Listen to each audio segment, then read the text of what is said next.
The next episode of Nerd, Flicks, and Chill will start in 3, 2, 1, 0.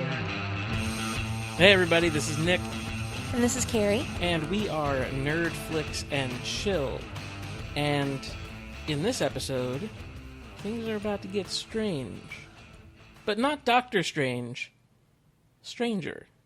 As in, Stranger Things. That's what we're going to be talking about today. We're going to be doing our full recap of Stranger Things, the very popular, highly acclaimed new show on Netflix. But before we get into that, Carrie, you wanted to talk a little bit about your experience at GeekyCon, correct? Yeah. Tell us all about it. I will. So this past weekend, here in Orlando, I attended a convention called GeekyCon. It was started as a Harry Potter fan convention called LeakyCon from the folks that ran the LeakyCon or Leaky Cauldron website, and it turned into GeekyCon, so it covers all forms of geekdom, but still highly concentrated in Harry Potter, and now includes some Game of Thrones interesting tidbits. So while I was there this weekend, I got to meet the folks that do the podcast Game of Owns, which was really special to me because they were kind of the podcast, I think I can speak for both of us, Nick, that they really inspired us, and we were big fans of their podcast, and that really kind of motivated us to do our podcast. Yeah, they're definitely a must listen if you're a Game of Thrones fan. Absolutely. And so it was really cool to be able to meet them, and I thanked them. Thank you for their inspiration and, you know, giving us the idea to go ahead and do ours as well.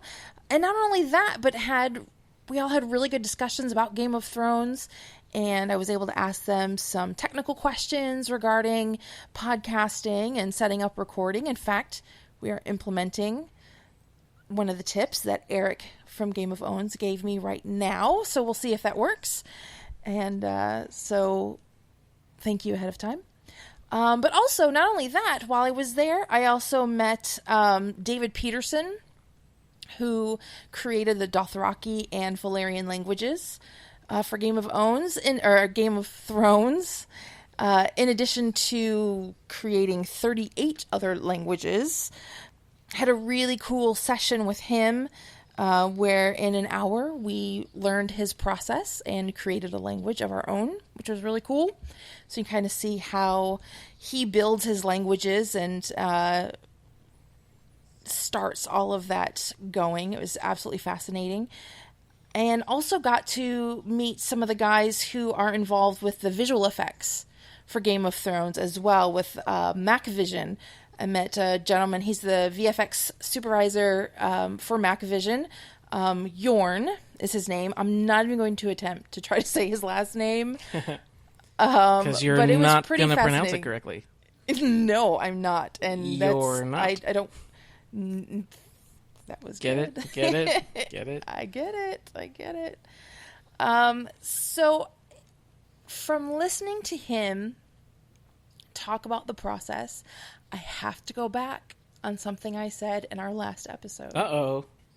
So, is this a Carrie retraction? Is this where you give your mea culpa and do your Bill Clinton into the microphone?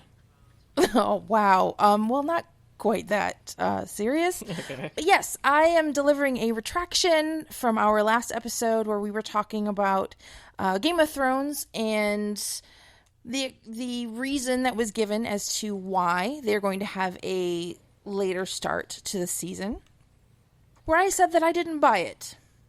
I didn't buy the fact that they were delaying the start because of needing winter-like weather. I figured they're already touching all of the frames with visual effects. What's the big deal in just making it a little bit darker than what it already is? So apparently it is a pretty big deal. Because to They have a number of different effects houses. It's not just one that do the effects for the shows. So they split it up. And Macvision, for example, in the entire season, last season of Game of Thrones, they did 7 minutes of footage altogether. And those 7 minutes took 6 months to do. Holy cow. Yeah. So as soon as they said that, I was like, well, that explains it. No, they need all the help they can get. And if they're going to wait for bad weather, that means there's some extra work that doesn't need to be done. So I understand it now. So I'm retracting my saying that I don't buy the excuse, because now I fully do. Well, when in doubt, just ask somebody that works on the effects team for the most successful show in the history of television. Yes, and I did. And there we go. So got it right from the horse's mouth, and or the dragon's mouth, I guess you could say. And yeah, I had an awesome weekend. Met some good people, and yeah, on to the next. That's great. That's great. So, are we ready to talk about Stranger Things? Oh, yes, we are. All right, awesome. Now, before we get into our discussion of the show, just as a reminder, you can always find us on Twitter and Facebook at NerdFlixChill. We always want to hear your feedback and let us know your thoughts on Stranger Things, any references that you might have caught that maybe we won't talk about in this particular episode, but we always want to hear from you, and you can check out our brand new shiny website that we have, nerdflixandchill.com. You can subscribe via the different platforms. You have your iTunes there, you have your Stitcher link, there's a link to our YouTube channel. There's also the ability to listen online, so if you're at work and don't want to necessarily download to your phone, you can just go right to the Listen Online section and have access to all of our episodes. So a lot of cool stuff happening for us. You can always check us out at nerdflixandchill.com.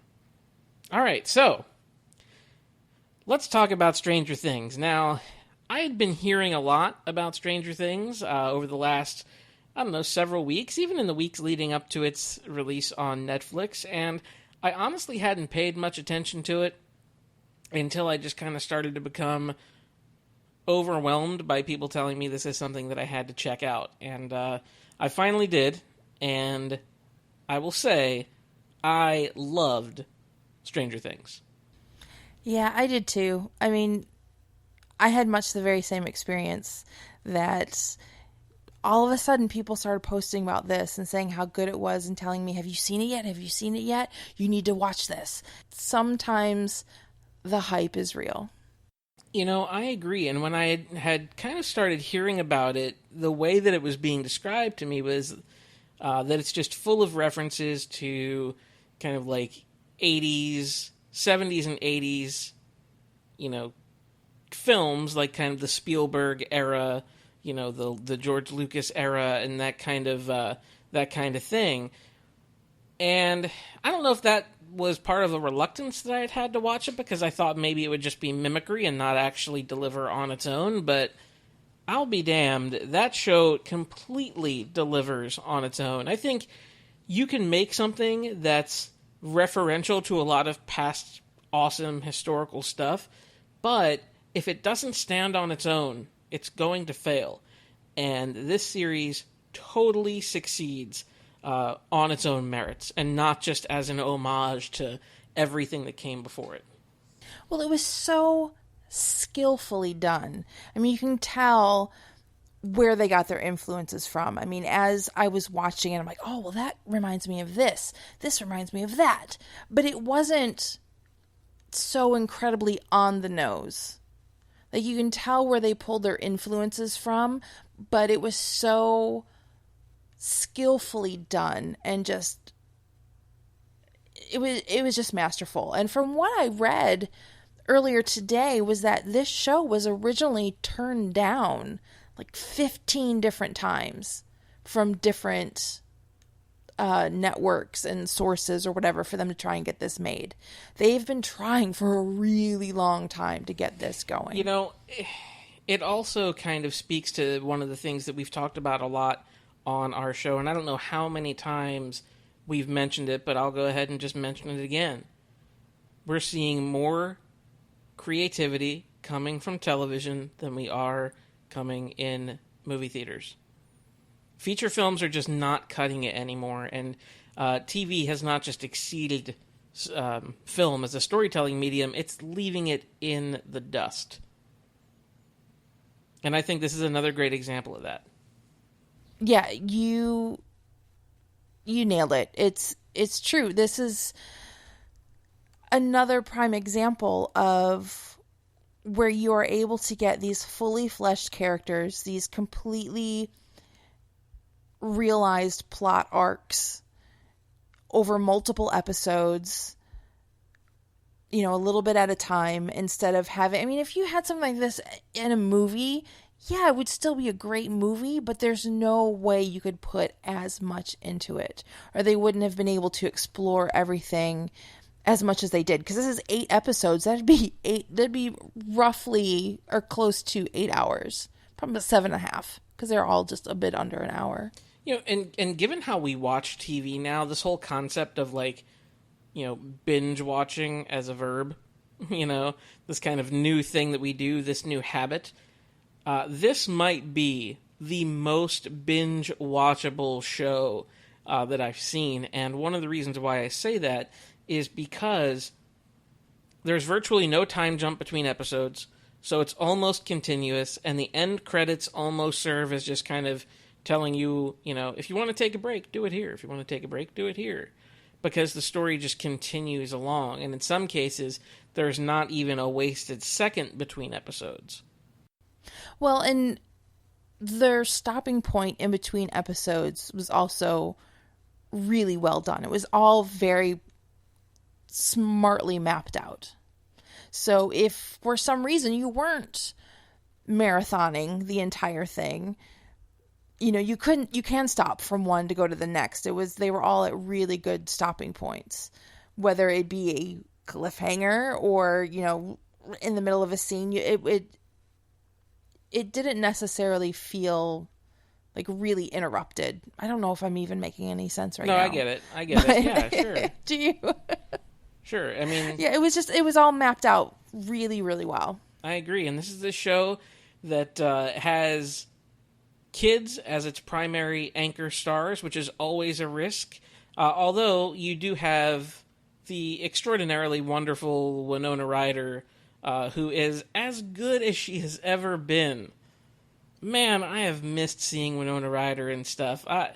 She had that brief role in Star Trek where she was like Spock's mom.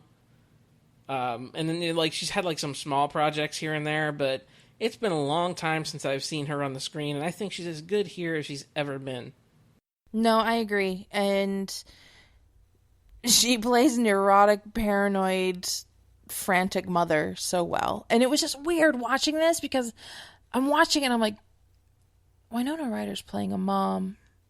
Winona Ryder's playing a mom. Yeah. Winona Ryder's like my age. She's playing a mom. Oh, God. I'm like her. Oh, so I had this weird moment where you all of a sudden realize that the actors and such that you kind of grew up alongside are now playing the adults in these types of TV shows or movies and stuff, and it just kind of makes your spine compress down a little bit. Well, it's also, there's that kind of sexist thing in the film and television industry where women, once they reach a certain age, they just don't get roles anymore. And yeah. Winona Ryder, what is she, 45 years old maybe? I think so. So I'm a little bit younger than she is. There you go. So, but she's at that age, unfortunately, where women don't get a lot of roles, but yet men, they're still putting fucking Clint Eastwood and shit, and he's 130 years old. And he's playing the romantic male lead. No, it's weird. But, Winona Ryder, there's just different scrutiny for men and women. That's why it's always great to see an actress of Winona Ryder's caliber getting in there and doing this. And this kind of feels perfect for her in a way, because so much of this reminds us of the films that we grew up with. And Winona Ryder also reminds us of the different films that we grew up with, too. That's a really, really good way of looking at it. And one of the things that I really did like about this movie, now granted, I guess you could say she's one of the main characters, or she's a supporting character in it, is that they didn't feel the need to give her a romantic interest or anything. Like, they didn't have to push that. Yeah, absolutely. I think it's great. I mean, one of the other things that I really love about this show, and I think it's one of the kind of really unsung great qualities about it, is that the characters, whether it's, Joyce, Winona Ryder's character, or, Hopper, these are regular people in an extraordinary circumstance. They're not superheroes. They don't have superpowers. They're just they're just extraordinary individuals who are just determined. And they have this kind of passion about them that drives their characters. It never feels ham-handed. It always feels organic. And I think the biggest victory for this show is that it strikes an emotional chord that never feels like it was pandering or anything like that. Everything feels authentic and real, and that's why the show is successful. Like, even in the final episode where you see, when... Okay, are we getting into spoiler territory now? Sure, yeah. You've been pretty spoiler-free up until this point. Yes, we are going to go into spoiler territory now. So if you haven't watched the show, you better get on that. And then 8 hours later, come back and pick it up right from here. Yes. And I'm not kidding. You could do all 8 episodes in a day. I'm not kidding. I don't know that you should. Might be good to go outside and get some air, but this show is so easy to watch over and over. You could do it over a weekend, easily. But one of the things that I loved about how this show is successful at the emotional level is in that final episode, we get Hopper and Joyce when they go into the upside down, as they call it. Mm-hmm. We're also getting backstory on Hopper's character with his daughter. Oh my God, that killed me because I don't necessarily want to get. I don't know. I went through something kind of parallel to that not long ago. Very recently, actually. And that scene killed me. Absolutely killed me. And I think there's kind of the thought that when you have kids that are suffering, that it can be thought of as kind of a cheap way to pander to an audience's emotions. And I did not get that at all. This worked so well in providing that backstory and really underscoring his motivations as a character. And it was something they kind of alluded to earlier. And I love the fact that it was just kind of sprinkled in there. And they gave you the story, they gave you the backstory when it was most relevant.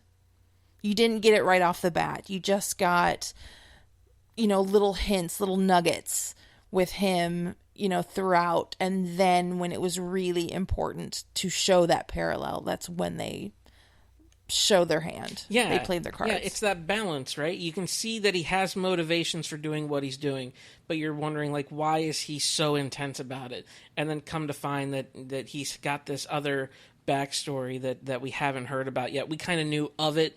We knew it on the periphery, but once we actually see it, it really makes his motivations all that much more clear.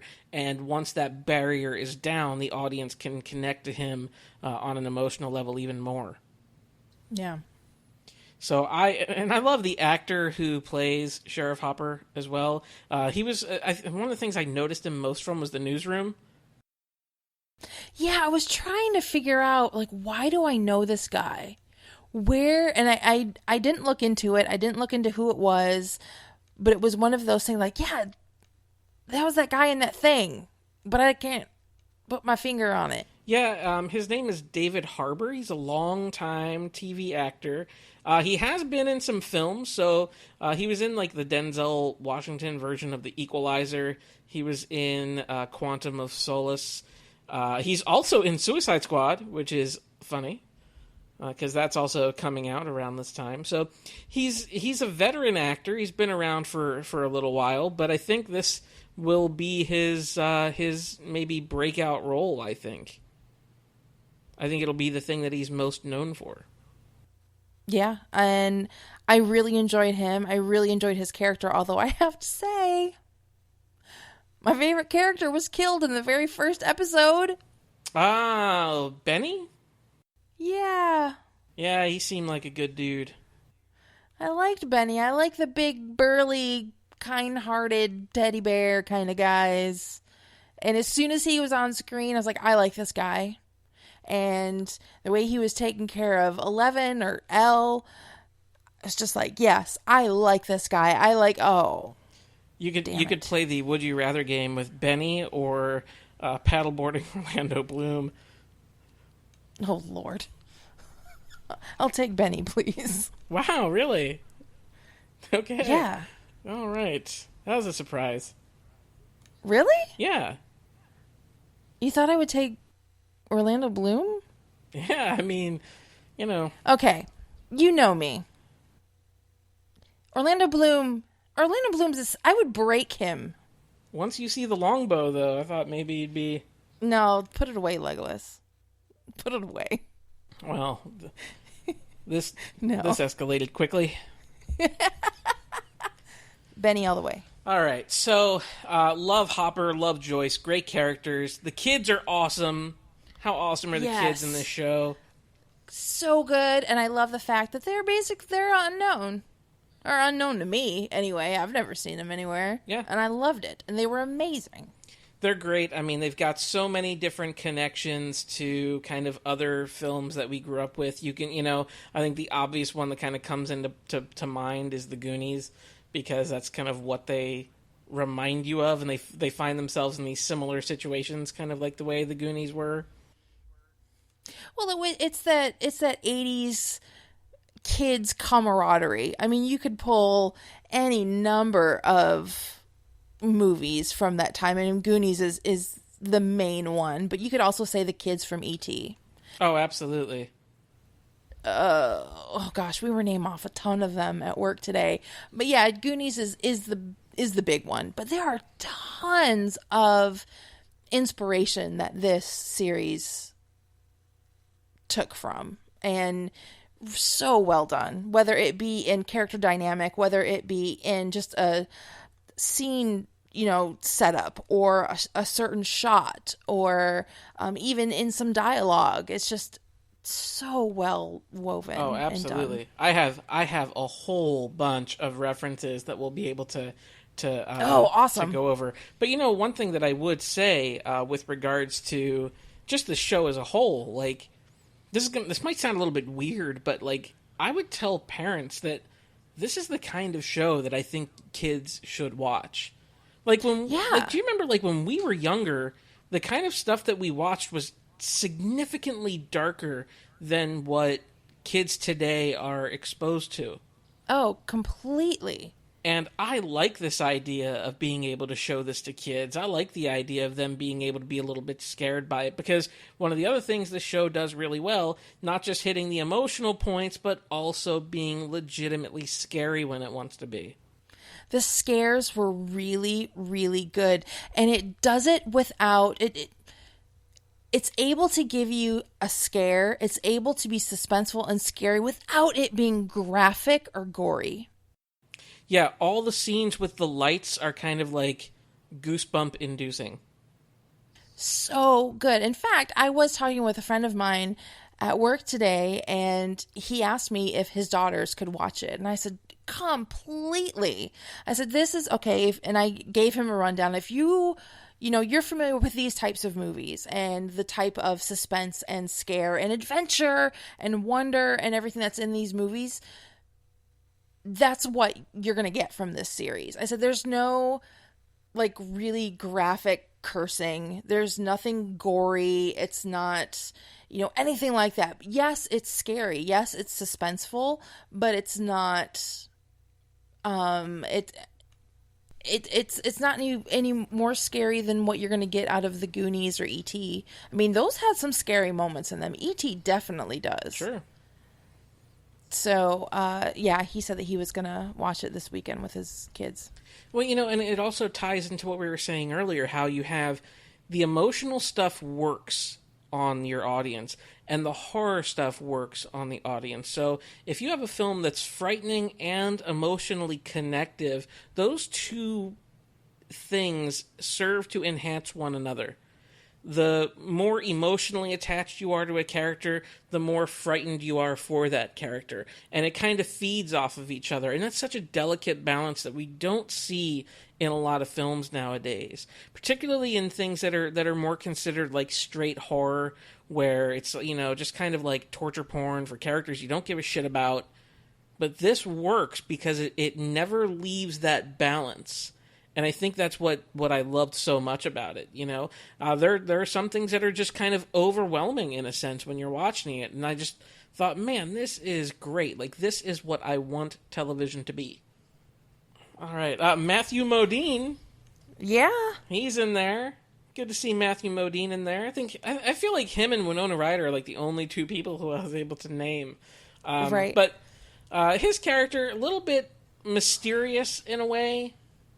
Yeah. But still legit, still skeevy, and you still hate him. But that's the way that it was in those movies, too. You've got the bad guy, but they're mysterious. You don't really know much about them. You don't know they're full of motivation kind of a thing. It just is the way that it is. And, you're just getting a fraction of their story. Their story's not the important one. I agree. Now, also, we have some of the kind of secondary characters, where we have Jonathan and Nancy, and I don't want to get too deep into the references just yet, but Nancy's character to me is a combination of two characters from movies. What was the name of the girl in Goonies? Which one? The girl who cheerleader? had the sweater that she put on, Yeah, the cheerleader girl, yeah. It's a combination of her and the most famous Nancy of the 1980s, Heather Langenkamp's character from A Nightmare on Elm Street. Yeah. If you look at her, they look exactly the same. She looks exactly like a cross between those two characters. And the name is a definite, and I don't know this for sure, but I'm willing to say it is a definite reference to Nancy from Nightmare on Elm Street, because her character does the exact same goddamn thing. Has to draw out the horrifying character, has all these like booby traps set up for it, had a friend from her high school that was killed. Like, it's all kind of very similar. So I really, really like that. That one to me was kind of like the real standout one, because I've seen so many people talking about the references and like, E.T. and, Goonies and all this stuff. I'm like, man, I saw a lot of Elm Street in this movie. Yeah. Yeah, and then even her friend, Barb, was completely like the friend in the Goonies as well. Yeah, Martha Plimpton's character. Poor Barb. I know, I liked her. The ones that I liked the most are the ones that are gone. Don't let me like you, because it means you're not going to last very long. Barb and Benny. Anybody that had a B in their name, they were fucked. Yeah, pretty much. And then, of course, we got to talk about this little girl who plays 11. Wow. Oh, she was awesome. Totally awesome. Yeah, amazing, amazing performance from her. She does, and I talked about this so much when we were reviewing Game of Thrones, that there are so many things I really appreciate in a performance, where a performance is subtle and understated and yet incredibly powerful at the same time. And that is exactly what she did. It's something that's so hard to do, because it really hovers on a very fine line of, if you do too much, it's overacting. And if you don't do enough, then it doesn't even read. And hers was just perfection. And to get something like that, to get that kind of emoting without really having that many lines, to have it all be physical, to have it all be within her expressions and really reading through her eyes at such a young age, is just, that's like prodigy. right there. I mean, it's fantastic. And I cannot wait to see what else she does beyond this. I agree. I thought it was great, and I think the scenes that she has with Winona Ryder in particular, the few scenes they have together, work so well. They really work very, very well. So it was great to see them kind of play off of each other. Yeah. Another character that I loved is the science teacher. I think that was Mr. Clark. Yeah. That was good. That one's a little bit on the nose for you guys that are, Arthur C. Clarke fans. That one seems pretty obvious to me in the book of references from Stranger Things. But he is a great character. Not only because he has, hot women coming to his house on the weekends when he's this, dorky science teacher. But he's always encouraging his students. Yeah. What's better than that? He's the best science teacher. He's the science teacher that you want. Yeah. That you can tell that he really enjoys what he does, and he's very passionate about it, and yeah, he was delightful. And he looked familiar too. I've seen that actor somewhere before too, and I don't know where. Maybe somebody that's listening can tell us. Let's see. You wouldn't recognize him from Archer because he's not, he does voice work on Archer. Mm-hmm. Halt and Catch Fire, that show on AMC that I've never seen before. Not much that I think you would really know of. You know everything that I know? Well, I don't know. I mean, have you... I could give you his whole, profile. Have you? No, that's okay. Have you watched The Vampire Diaries? I may have seen a couple episodes of that. Well, you might know him from there. He was also in a TV movie called HR where he played nerdy IT guy. Oh. Can't say I'm familiar with that one. Randall P. Havens is his name, in case you were curious. Randall. But he's great. What a great character. Yeah. I just love that they call him up on, a Friday night. He's got his 10 girl o'clock. over. But he's, totally willing to talk about sensory deprivation. It's a great teacher. So, what was your favorite episode of this season of Stranger Things? Oh my gosh. I don't know, because I marathoned it in a day, and it all kind of ran in together. So I can't say definitely, it was episode 4. I have no idea. I can tell you some of the scenes that I thought were the best. And now this one, though, I think was in episode 2. And it was the scene with the Christmas lights and spelling and the letters on the wall. That was amazing. Yeah, that was terrific. What a clever bit of storytelling there. I really, really like that too. And when he's telling her to run, it's legitimately scary also. And yeah, you start to get the creature. They really do a good job of kind of slowly revealing the creature, because that's always the big iffy point, right? When it's the thing that you don't see is always scarier than the thing that you do see. And if you see it too much, it can almost become cartoony. They really did a good job of keeping that in balance, too.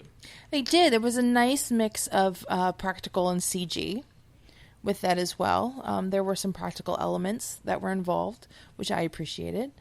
I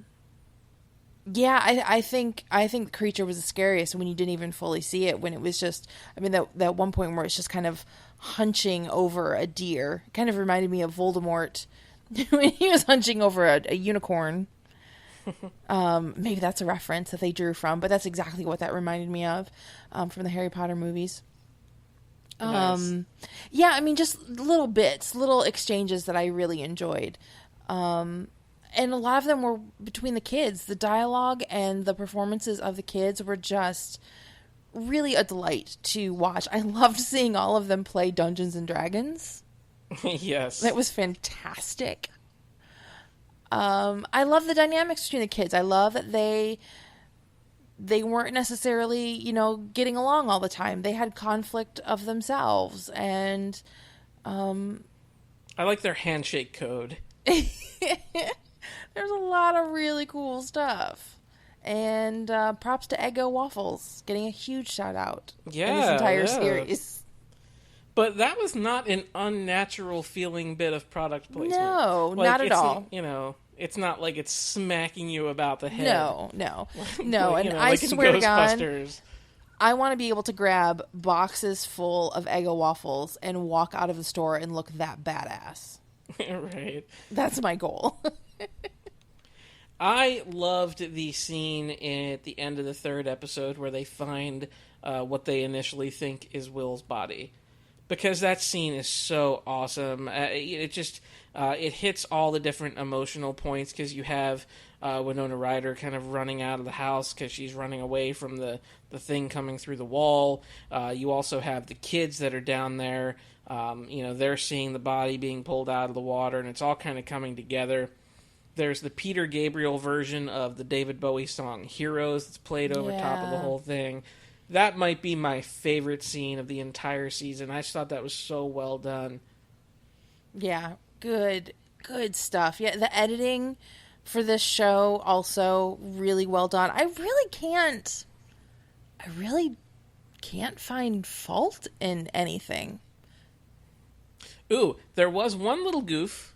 Oh. At least, well, I'm sure there's probably many, but one that I noticed is Corey Hart's Sunglasses at Night is played in this show as kind of the diegetic sound. Okay. But that song was not released in 1983. That song did not come around till later on. So this was supposed to take place in 1983. Correct. Okay, because my guess was that it was late 80s.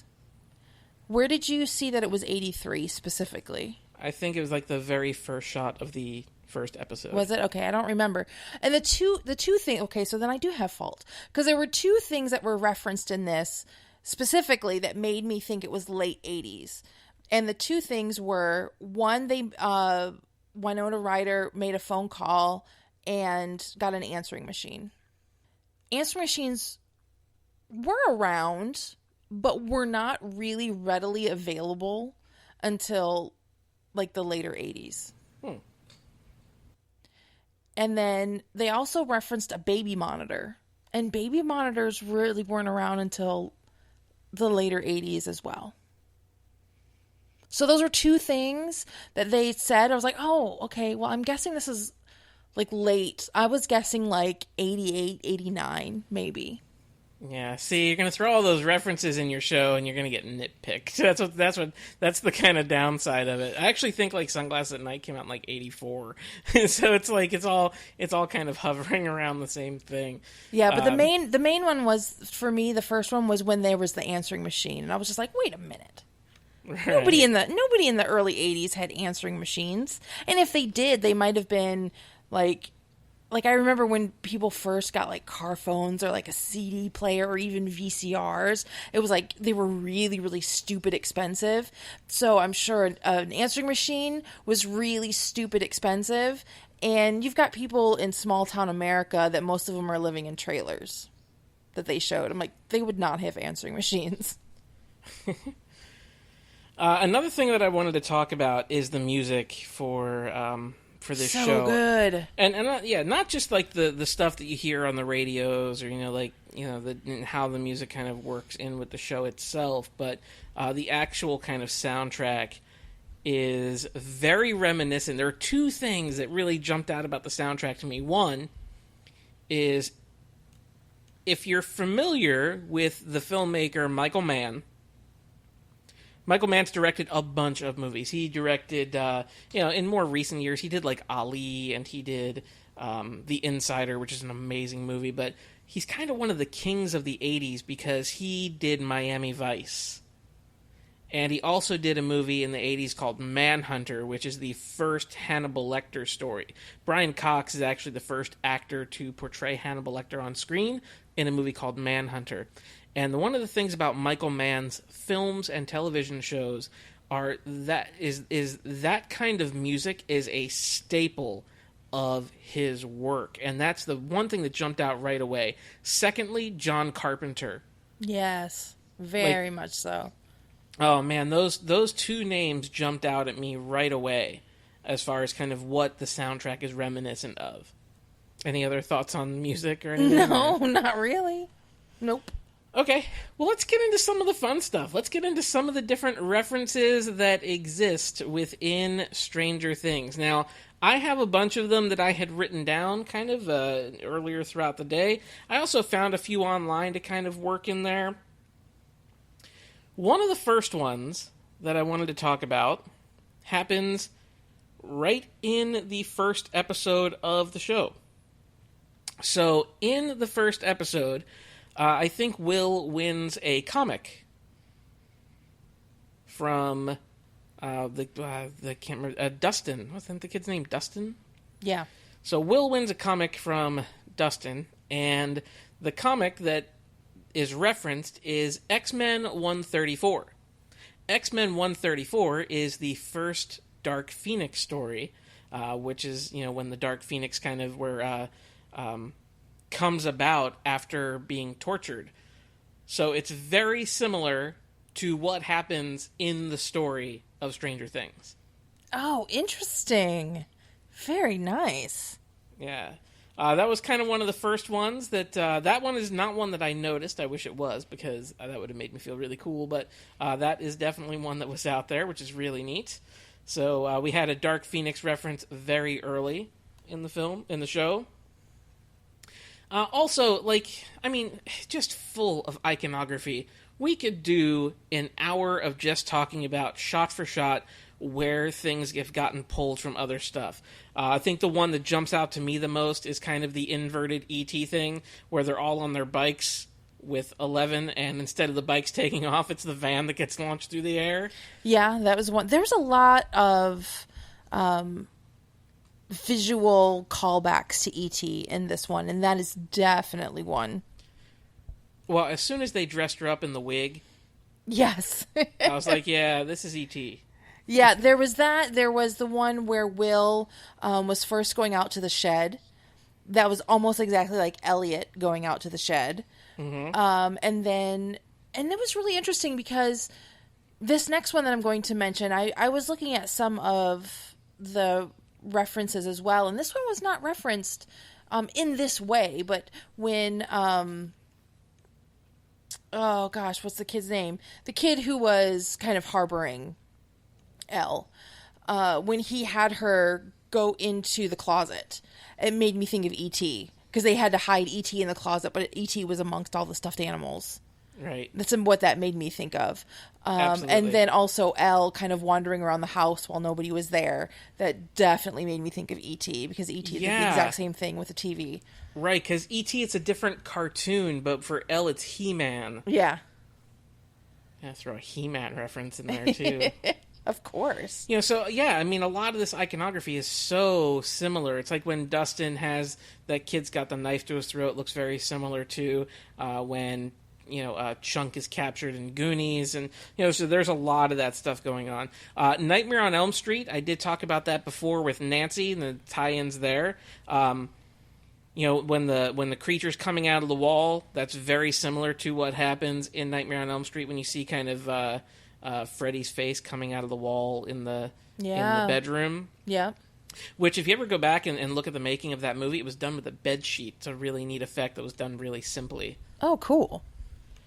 Another thing, though, that kind of ties into Nightmare on Elm Street is there's a literal reference to Elm Street. When they're riding their bikes, one of the locations that they were meeting at is Elm and Cherry.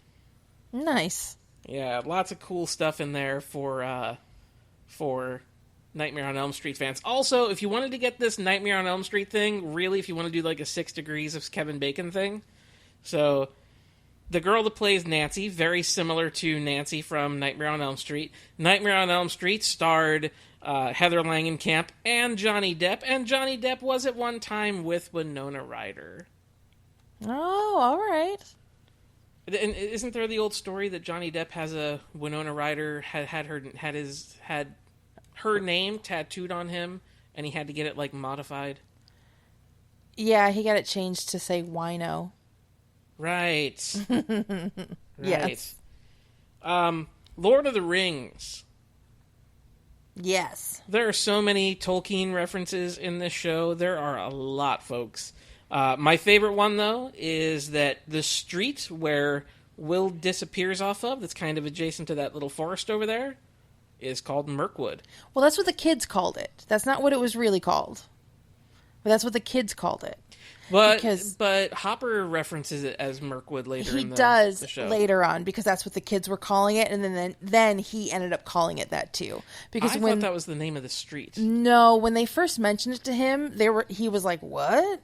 And no, it's this over there. He's like, "Okay, I know what you're talking about." But then once he refers to it as Mirkwood after he realizes everything that's going on, that he realizes that there's a setup that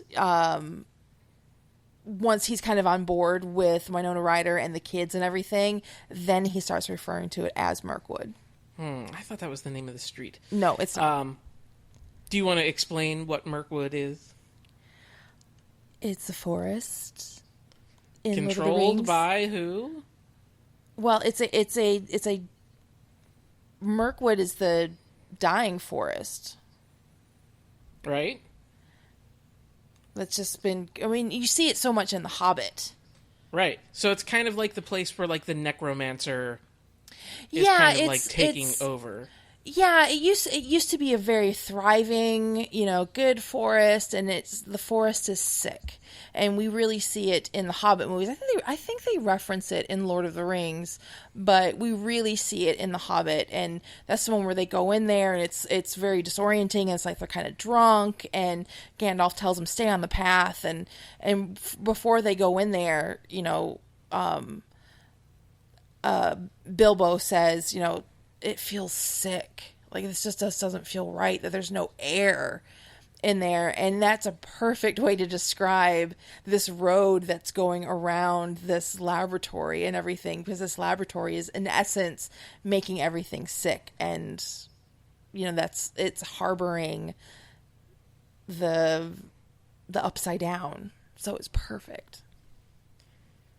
Yeah, there's a lot of... I mean, there's so many Tolkien... There's references to Riddles in the Dark, references to Gandalf. I mean, there's so much. There's the obvious Star Wars references with the Millennium Falcon. You had a character named Lucas. Yeah. Lots of those references in there, too, for Star Wars. I love that they kept thinking that they were being set up, that they, were afraid that the cop was...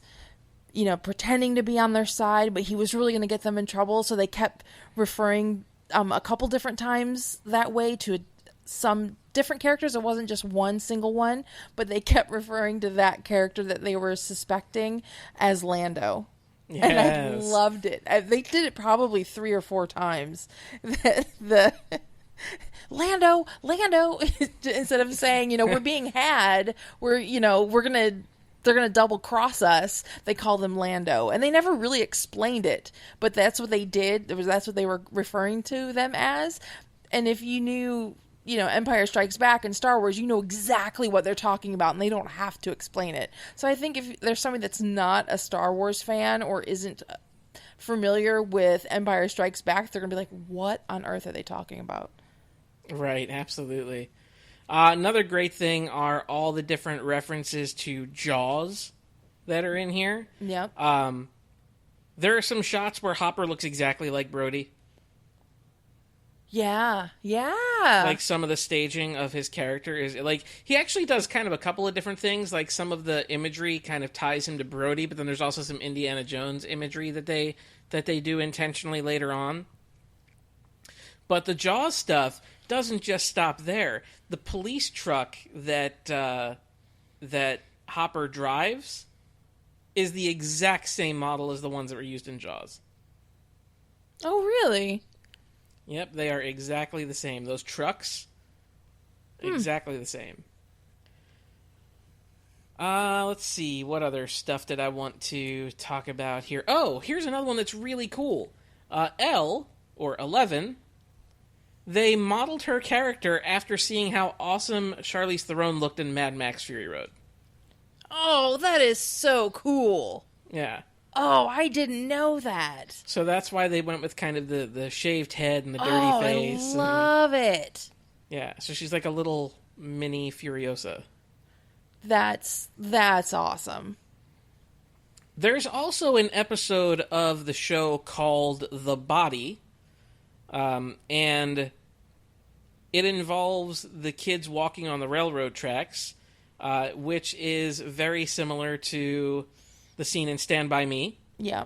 One of the many Stephen King references that's in this show, where the kids are walking by the railroad tracks and actually find a body.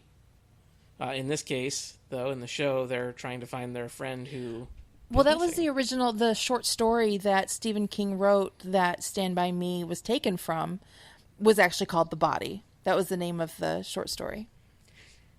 Oh, nice. Mm-hmm. I'm also wondering if those railroad tracks are the same ones that are used so prominently in The Walking Dead, considering that this was all kind of filmed in the same area. Even the quarry that we see early in the season is the same as it was in The Walking Dead. I will guarantee it. Yeah. Yeah. Everything's filmed in Georgia now, so... Pretty much. I'm not kidding. Like every Marvel movie. It's not Wakanda, it's Atlanta. That's right. Or wherever Tyler Perry's studio is. He's got like a whole studio. Oh, the film industry in Atlanta is just on a huge upsurge. It's crazy. I've seen more filming there than I have when I go to LA or New York. I make it sound like I go there all the time, but... When Nancy is getting that baseball bat from her garage, the camera does kind of linger on for a few seconds a croquet set. Yes. Which, there is a movie that involved croquet and Winona Ryder. Yes. Heathers, one of the really cool cult dark comedies. Yeah. So I think that is definitely there. Another reference that's there also in the show is when Elle points to the picture of Will when he kind of finds out that's, who's missing. Yeah. That's actually lifted from Witness, where the kid's walking through the police station and he's looking in a trophy case and he scans past the trophy and he sees the guy who's part of the murder investigation. Oh, very good.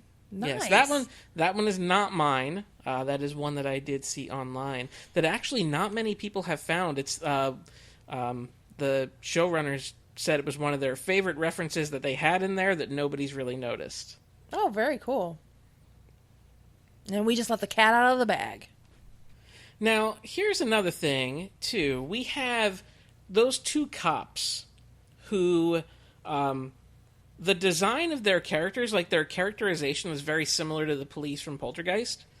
But the names of those two cops who serve prominently in the movie that are always with Hopper, their names are Powell and Callahan. And those two names for police officers are, I think, directly tied to 80s movies. Because there are two famous cops with those names in 80s movies. Powell, we had Sergeant Al Powell from Die Hard. We also had Dirty Harry Callahan, who is also a cop in 80s movies. So I feel like those are probably two things that are tied to those characters in terms of their references. We also have a number of movie posters that appear. I don't know that it's one per episode, but there's a lot. There's always posters for like classic movies that are kind of hanging out in the background here. There's one for Evil Dead. There's one for The Thing that shows up multiple times. There's one for Jaws. There are movie posters littered throughout this show. Yeah, I did notice that on the kids' walls. It'll be interesting to see the release dates on all of those movies. Were they all before 83? I would guess. I have no idea. There's some obvious ones there, too, that are referenced with, like, Firestarter, Carrie. There's just so many different references. One, do you remember when Hopper goes to the morgue to try to see Will's body? Yeah. The state trooper that's on guard is reading Cujo, another Stephen King reference. Oh, nice. I didn't catch that. Another one that jumped out to me right away is when Will wakes up in the hospital bed and the three boys come running in. Seriously, it's totally Return of the King. It really, really is. And that is immediately what I thought of when I saw that, too. Yeah. Especially with all their references to Lord of the Rings. I just thought that was really cool. Yeah. Like, that's Merry, Pippin, and Sam. Absolutely. Completely. Yeah. Well, let's see. I have a bunch of these. I'm trying to pick the good ones. We talked about Lando. There's some stuff that kind of ties into Stephen King's It, where you have the slingshot bit. Yep. Yeah, exactly. A lot of It and Stand By Me I got from this. And also a lot of imagery that reminded me of Aliens as well. Oh, absolutely. Yeah, like the when they find Will and he's got like the thing in his mouth and kind of like the face huggers from Aliens. Well, even before that, when they were first going in there and they had their suits on and they've got the flashlights. Sure, that reminded absolutely. me of Alien. Also reminded me, in the beginning, I think it was in the beginning, reminded me of E.T. when you had all the guys in their suits. It kind of reminded me when they were going into the house with E.T. when they all had their protective suits on and stuff. Mm-hmm. Let's see. There was also the MK Ultra, the project that the government was working on. It's actually a real project that was Really? that was conducted by the CIA regarding telekinesis. Oh, wow. Yeah, lots of interesting stuff here. Let's see. What else do I got? The episode titles are kind of an homage to other classic horror films. So the one example I'm looking at here is that the second episode was called The Weirdo on Maple Street, and there was once a Twilight Zone episode called The Monsters Are Due on Maple Street. Oh, okay. So there's a lot of those different ones there too. The body is kind of a reference to Stand By Me. Yep, the original story. Oh, the seventh episode called The Bathtub is kind of reminiscent of the bathtub scene from The Shining, I guess, in terms of some of that reference in there. Also, the idea of Winona Ryder kind of swinging an axe through a wall kind of always does conjure up the image. I can't see anybody swing an axe and not think of Jack Nicholson, basically. That's true. So I don't even know if that one's intentional or not, or if it's just something that's seeped into the subconscious of America. Well, one of the things that I really liked about the show as well, and I don't know if this was the purposeful intent, but this is the feeling that it gave me because it kind of reminded me of a show that I really liked when I was growing up during that time as well. Do you remember Amazing Stories? I do. I don't remember it well, but I remember it.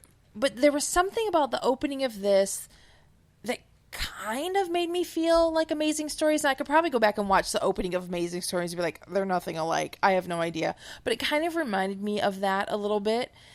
And then one of the things I really liked as well is that each of the episodes weren't called episodes. They were called chapters. Yeah. So that's nice. another thing that made me think of Amazing Stories as well. And another interesting thing is that I believe Steven Spielberg was involved with Amazing Stories, and he was involved in this too. So maybe it was a little bit more intentional than I thought. Sure, absolutely. I think that a lot of the stuff is done intentionally, and I think if you went back and looked through kind of a scene-by-scene, frame-by-frame, and looked for all the different references to other material, I think you would do this all day long. I think there's stuff in every scene. Like, do you remember the scene where they finally reach out to the kids on the radio when they're in the bus, and the sheriff gets the radio and he, says, this is Sheriff Hopper, and then he puts the radio on the mantle, and the kids finally respond, and the camera pans back to the mantle. There's a book on the mantle. I think it's called like Great American Ghost Stories, and it's written by Hans Halzer. And Hans Halzer is the same author who wrote the Amityville Horror, another very popular horror flick from the 1980s. Oh, there was also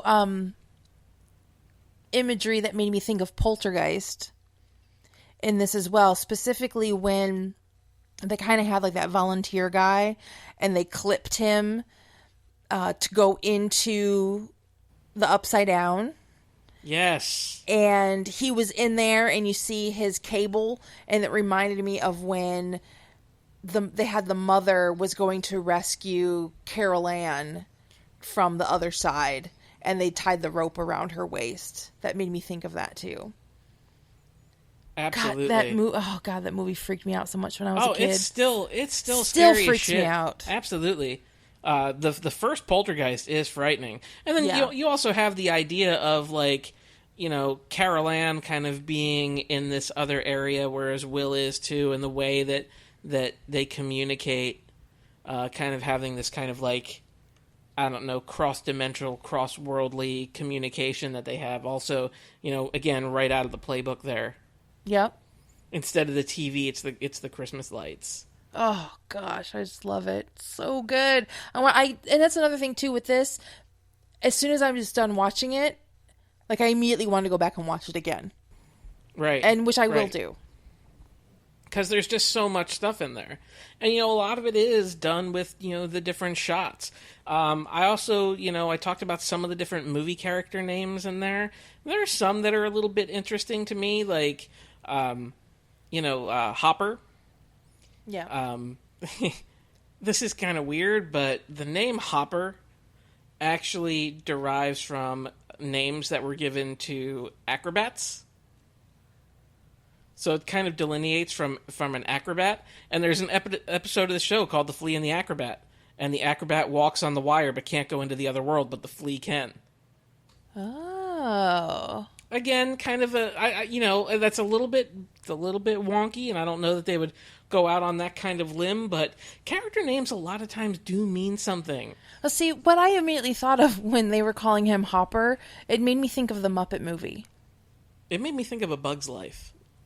Oh, yeah, that too. Yeah, it made me think of a Muppet movie because there was a guy that was Doc Hopper, and he was the one that was trying to have the restaurant to sell frog's legs. And that's what it made me think of. But yeah, Bug's Life, I forgot about that too. He's the grasshopper, the villain. Yeah. Now, if you really want to get into some of the crazy stuff, 11. Yep. 11, we get the sense that there was probably a 1 through 10. Yeah. Which I think would make a hell of an interesting season 2 if we can, you know, find out more about that. But the number 11, if you're into numerology, I am not, but it's always kind of interesting because sometimes screenwriters are. It represents the spiritual messenger. But even more interesting than that is that we have come to kind of adopt the belief, like, well, the phrase, the 11th hour, is the kind of, like, phrase that denotes a sense of urgency because it is the last hour to get things done. It's the last hour to save the day. And, of course, you have this character named 11 who eventually does save the day at the last possible moment, I guess. So some interesting stuff there. Yeah. I mean, I guess we can come up with our theories as to what we think happened and what we think is going to happen. Well, here's my big question. Okay. And this is kind of, to me, the mystery that I have yet to unravel here.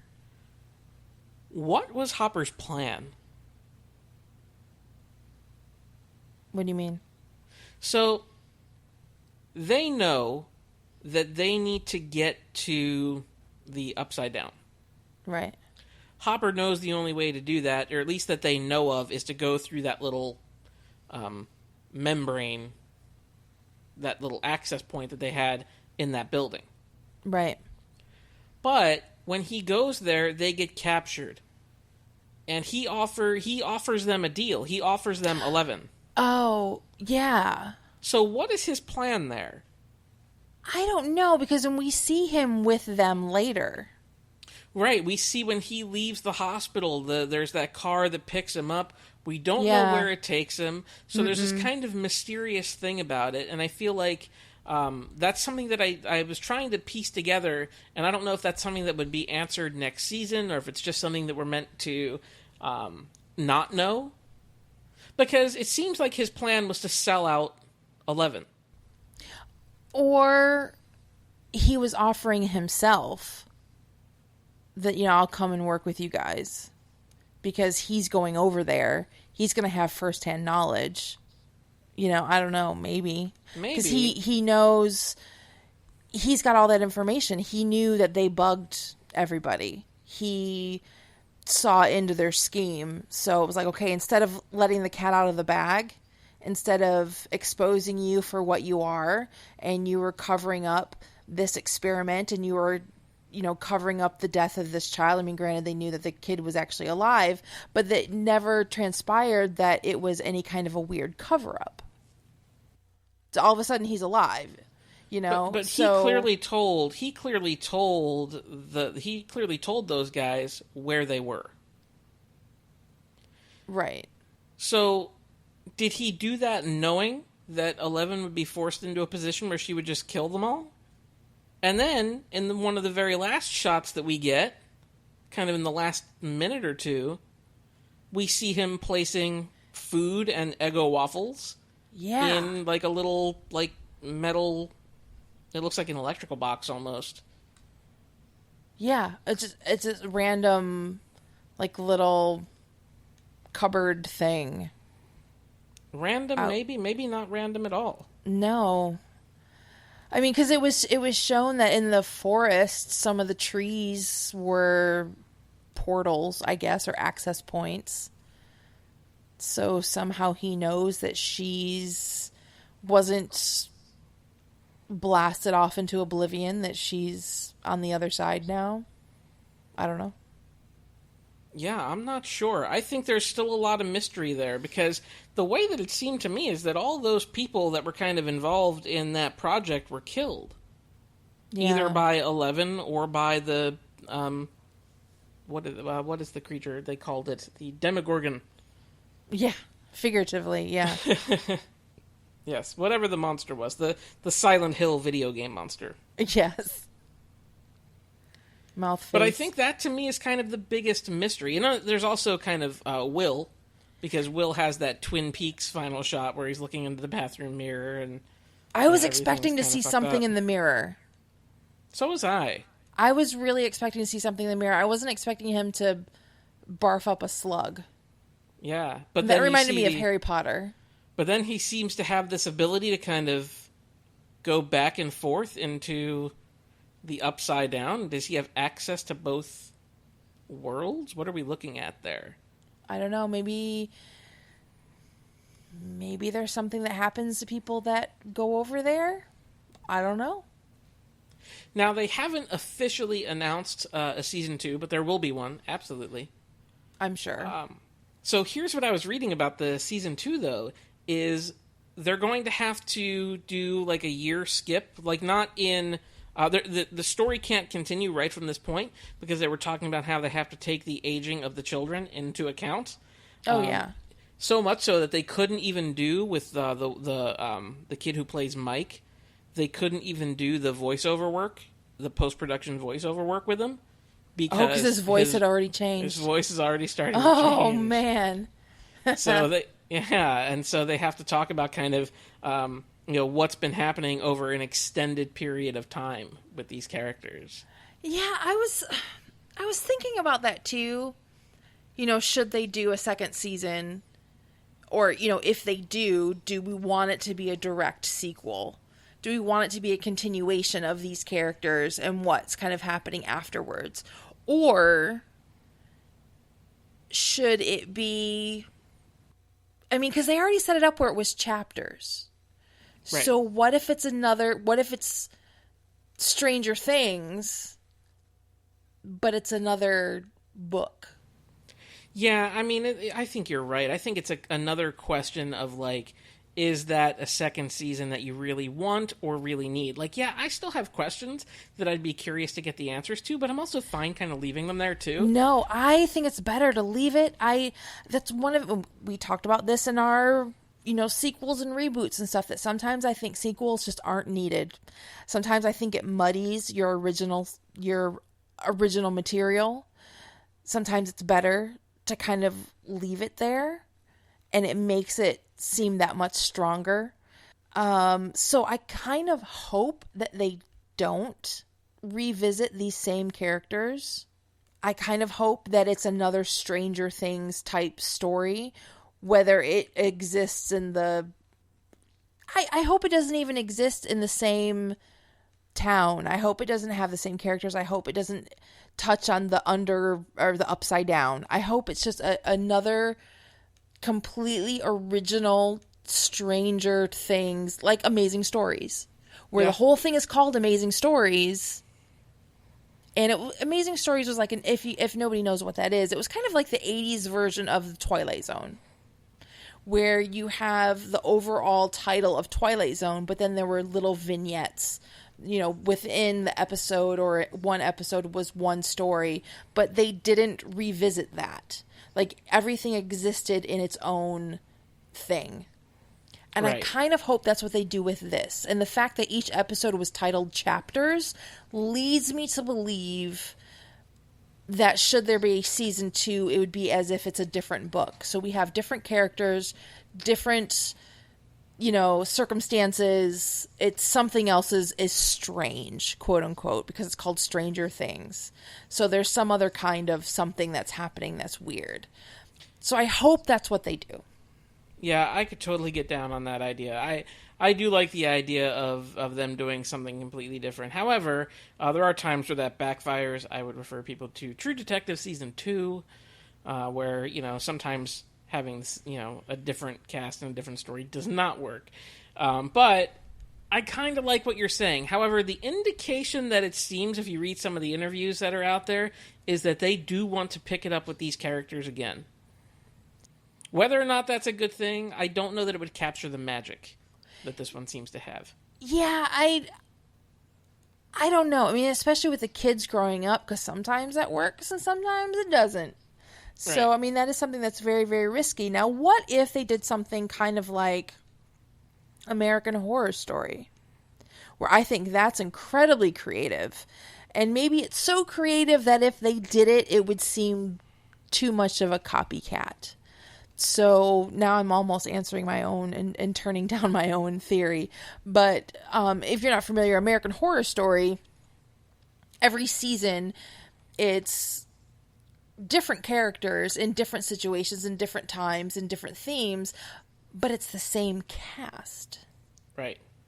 And I think that's so interesting and brilliant and really, really creative. And because it's so fresh and it's happening right now, in fact, they're already teasing their next season, that if this show would do that too, it would almost seem too much like they were copying them. Because that something like that's never been done before, really.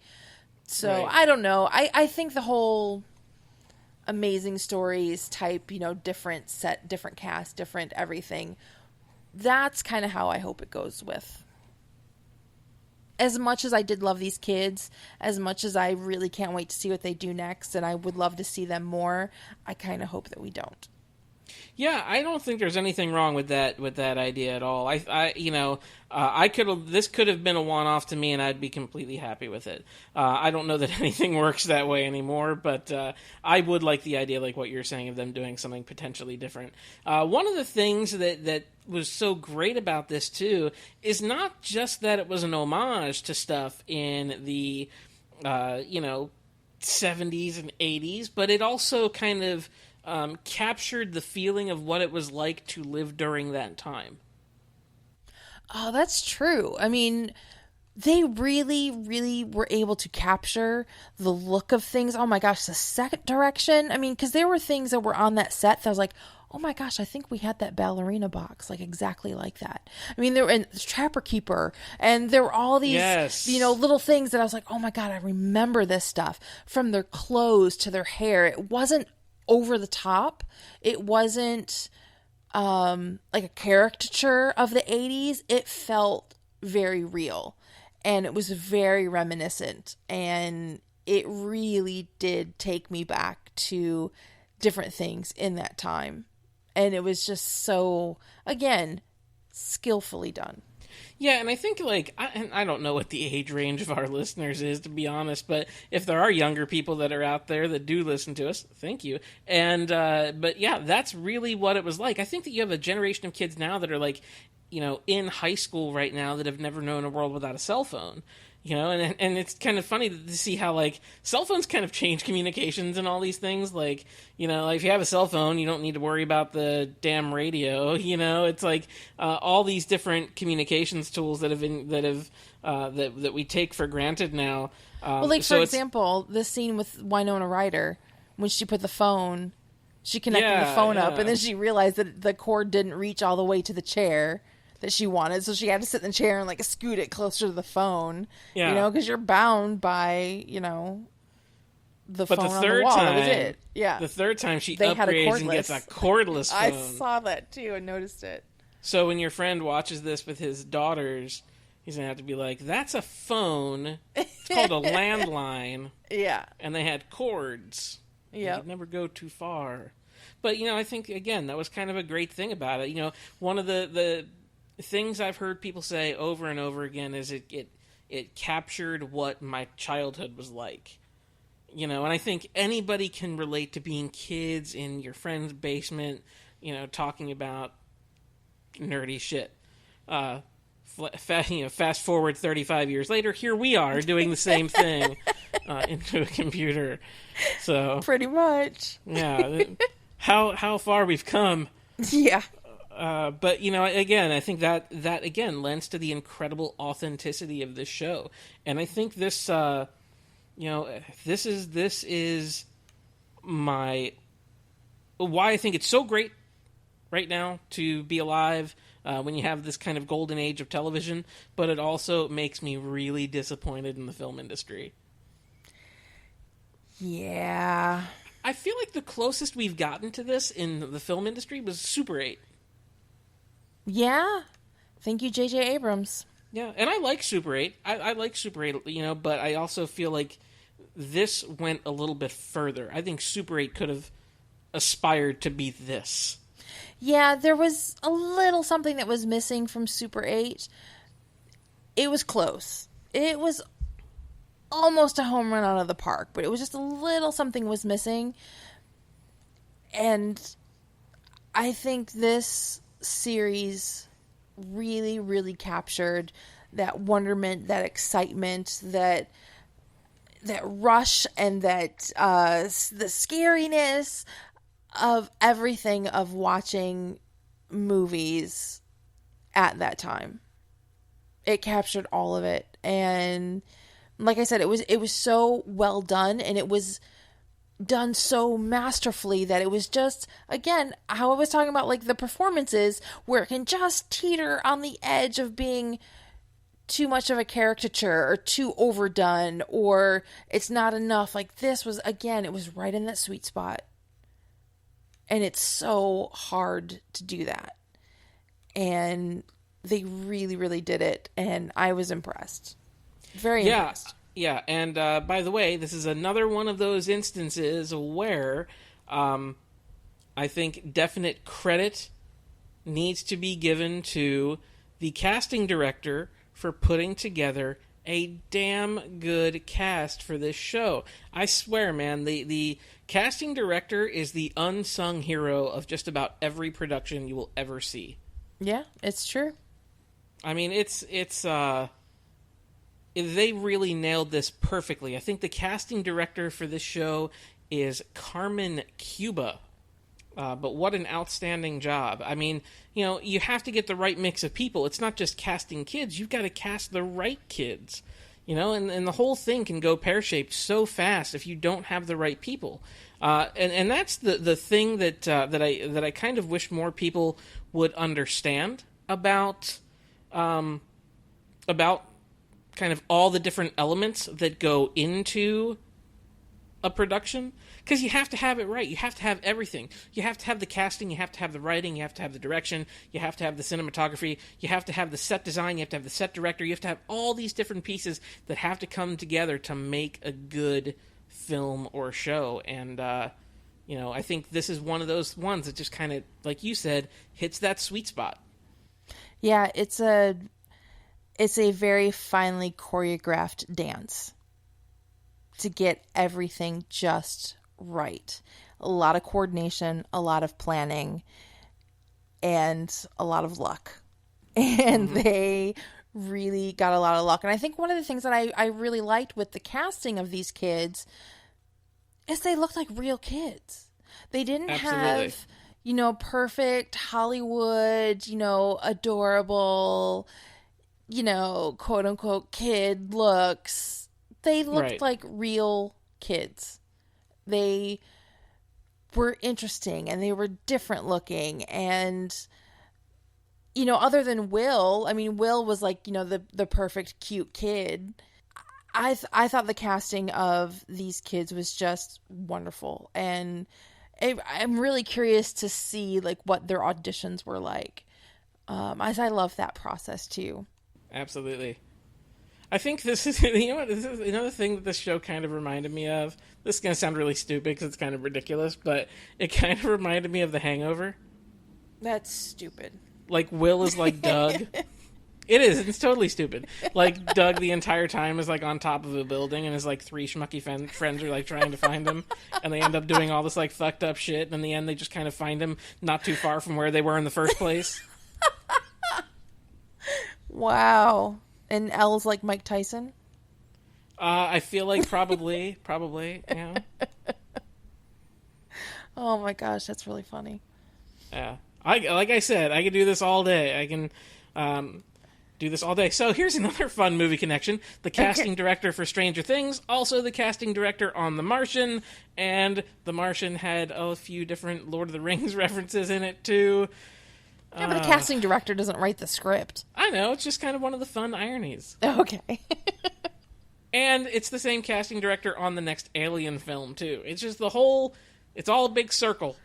Oh, all right. It's all a big circle. Interwoven family in Hollywood. But in the end, I will say I love this show. This might be one of my favorite binge watches that I've had. Like I said, as that becomes the experience for how we take stuff in now, I think this was one of the most enjoyable binge watching experiences that I've had. It hit the acting, it hit the storytelling, it hit the emotion, it hit the sense of wonder and fear so perfectly. It found that little sweet spot that it had to operate in, and it just nailed it. But look at this. How we were talking about the resurgence or the renaissance of TV versus movies. And summertime is usually your big movie time. And so far, it seems to me that the big standout of the summer is something from Netflix. Yeah. Because this is getting more buzz, more excitement than anything that has hit the theater so far. Yeah, and I feel like even in the earlier part of the summer where you're talking about, Game of Thrones, Mr. Robot, and, and Stranger Things are kind of the things that people are interested in this summer. And then you've got stuff at the box office that's kind of failing miserably. Yeah. And, we're on the verge of, Suicide Squad just opened and is already, we're going to see it this weekend. We will have a review for it up very soon. I have not read any of the reviews. I have no preconceived notions that are going in there. I've read a couple of the headlines only, and it's not looking good. It's not looking good. We'll approach it with an open mind. Sometimes critics definitely get shit wrong, absolutely. But, of course. Look at Ghostbusters.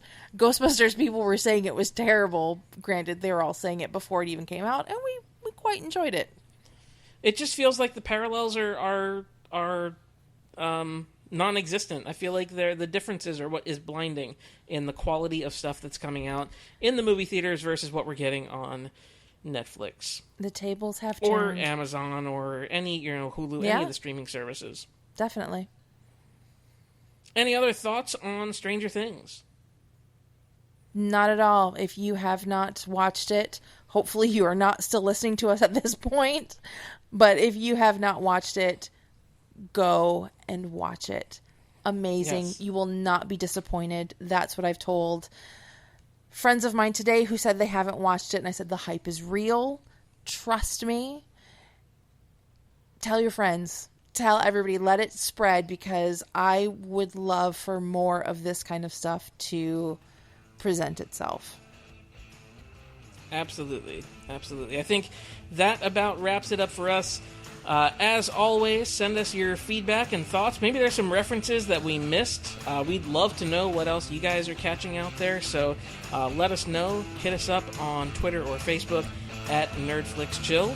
And until next time, everybody, may the Force